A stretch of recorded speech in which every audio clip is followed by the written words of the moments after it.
Pemirsa, perdagangan saham di Bursa Efek Indonesia baru saja berakhir. Kita akan membahasnya bersama Kanakahita Solvera. Untuk membahas pergerakan ISG sepanjang hari ini serta prospek besok, kita telah bersama dengan Jansen Nasrial, SVP Research Kanakahita Solvera. Terima kasih Pak Jansen telah hadir bersama kami dalam closing market. Ya, selamat sore. Ini kita lihat hari ini ISG menguat, ini ditopang oleh beberapa sentimen, salah satunya adalah sentimen Wall Street, atau Anda melihat adanya katalis positif lainnya yang cukup membuat ISG sama ya, kompak seperti bursa lainnya juga berada di zona hijau. Triggernya itu ada dua. Yang satu adalah trigger eksternal, di mana produk dari Gilead Sciences yaitu Remdesivir itu ternyata formula terapi obatnya bisa menurunkan tingkat kematian hingga 62%. Nah, itu yang membuat bursa Wall Street minggu kemarin ditutupnya juga cukup lumayan kuat.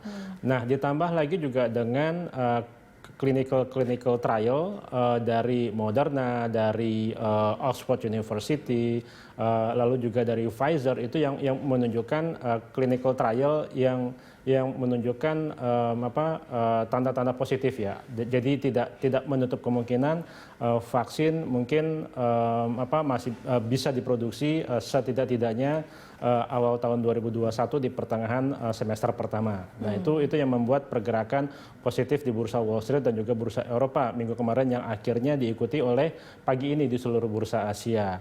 Nah, lalu juga ditambah sentimen Bank Indonesia kan juga minggu ini akan mengadakan rapat Dewan Gubernur tanggal 16 ini gitu ya. Nah, itu juga katalis positifnya, di mana ada kemungkinan besar either Bank Indonesia tetap mempertahankan suku bunga acuannya 4,25% atau bisa menurunkan 25 basis poin menjadi 4%. Nah, tetapi kalau feeling kami sih itu bisa jadi tetap di 4,25%. Kenapa? Karena kan Bank Indonesia juga sudah melakukan monetisasi surat utang Indonesia ya. Jadi artinya fiskal defisit itu dimonetisasi lewat pembelian perdana langsung oleh Bank Indonesia. Jadi setidak-tidaknya meringankan beban yang dipikul oleh APBN Indonesia tahun ini. Karena memang tahun ini adalah tahun unusual, jadi artinya langkah yang dilakukan oleh Bank Indonesia melalui monetisasi utang itu ya langkah yang sifatnya unkonvensional.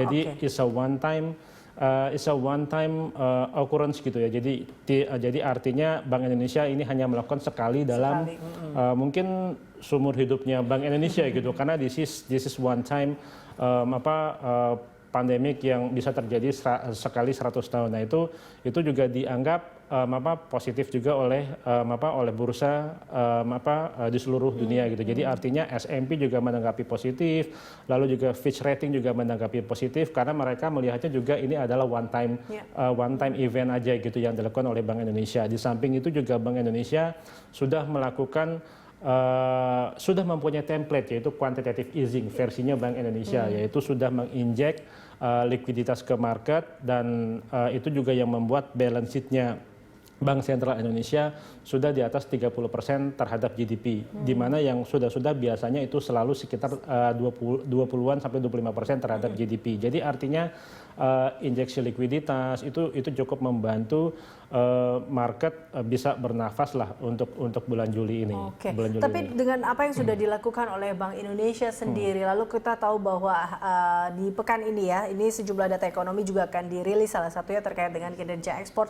Tadi Anda melihatnya sebenarnya ekspektasi pasar, ekspektasi investor juga terkait dengan hal-hal yang sudah dikeluarkan oleh Bank Indonesia dan juga terkait dengan data yang akan dikeluarkan di pekan ini tuh seperti apa sih Anda lihatnya? Kalau as far as kita melihat kinerja ekspor, yang jelas trade balance kita akan mencatat surplus kembali seperti 2 bulan sebelumnya gitu. Dan itu juga kenapa trade surplus terjadi 2 bulan 3 bulan terjadi berturut-turut, ya memang karena laju penurunan impor yang cukup tajam. Jadi laju impor turun sekitar di atas 20-30%, sementara penurunan ekspor sekitar mungkin setengahnya penurunan laju impor.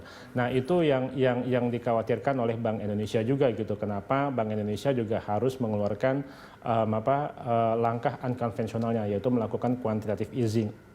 Walaupun quantitative easing yang dilancarkan oleh Bank Indonesia itu ataupun stimulus yang dikeluarkan oleh Indonesia itu tidak semasif atau tidak segeneres negara-negara tetangga gitu. Jadi artinya neraca perdagangan bakalan surplus, jadi ekspor bakalan tetap turun tajam dan demikian halnya juga impor akan mengalami penurunan tajam. Artinya manufacturing sector itu juga masih mengalami penurunan yang cukup signifikan di kuartal kedua ini. Jadi tidak menutup kemungkinan itu manufacturing di kuartal kedua ini bisa turun sekitar 30-40%. Kenapa? Karena kalau kita melihat dari leading economic indicator Indonesia itu juga turun sekitar 40%. Di mana leading indicator itu udah termasuk mencerminkan consumer confidence, manufacturing index, lalu juga sektor service gitu. Jadi kalau kita melihat leading indicator yang turun 40%, itu artinya sektor manufaktur, sektor service, sektor ekspor itu bakalan turun cukup tajam di kuartal kedua ini. Oke, baik. Ini juga banyak sektor yang melakukan sebuah strategi juga untuk tetap bertahan dan tetap kuat lah, bisa dikatakan seperti itu. Ini Anda melihatnya seperti apa, Pak Jansen? Kita lihat bahwa sejumlah direksi melepas saham BCA, sejumlah direksi BCA ini melepas saham-sahamnya atau saham BCA.